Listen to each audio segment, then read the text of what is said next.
Hi, this is John Gladkey. This is the third of 7 presentations I am doing about the update to the Markham Centre secondary plan.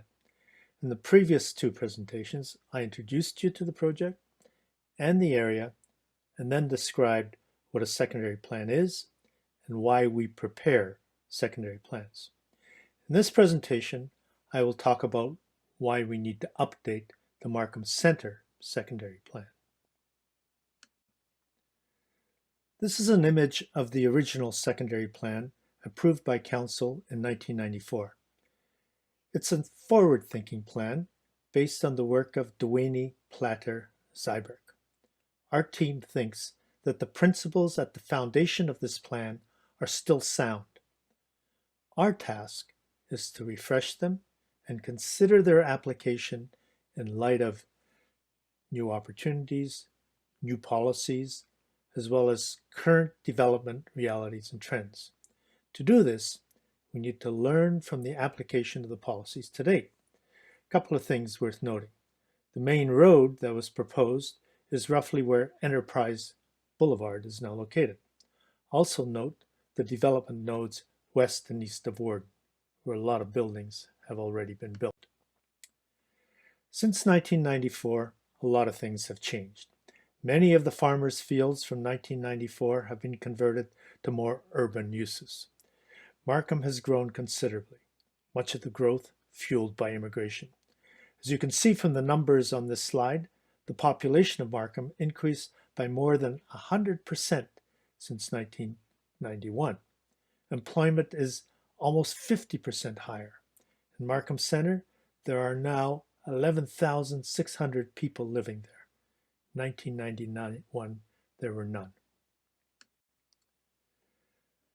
So Markham Centre has grown at a remarkable rate, with most of the population arriving since 2001. Who lives there? Well, compared to Markham as a whole, the population is younger, with smaller households and fewer children. On average, people are more highly educated, there are more immigrants and recent arrivals, and a higher proportion of people speak Mandarin and Cantonese. What has been built since 1994 followed the principles of the original plan, but also in some ways it deviated from these. For one thing, the area has only been partially developed. Because building is initiated by private developers, it happens incrementally, with infrastructure such as roads, transit, parks, community facilities that are needed to support the development occurring incrementally as well. Much still remains to be done to ensure we create a complete community in this area. New roads mostly followed the original pattern. Note the location of Enterprise Boulevard, but had to be designed and altered to address topographical features, rail crossings, floodplain issues. Transit routes were also based on anticipated travel patterns. Bike lanes were added on Highway 7 and the Town Centre Boulevard, as well as Birchmount, Verdale, and Clegg. Parks were added as development occurred, but large active outdoor recreational facilities have been left to a later stage of development. Large community facilities like the Pan Am Centre, the YMCA, the Bill Crothers Secondary School were also built, but local elementary schools, daycare facilities, and other local services that are the DNA of neighborhoods are still to be built and offer tremendous opportunity as we move forward. Some of the buildings are also different than originally planned. Some are located in different places. Some are taller. Proposed developments, which are not yet built, are also larger.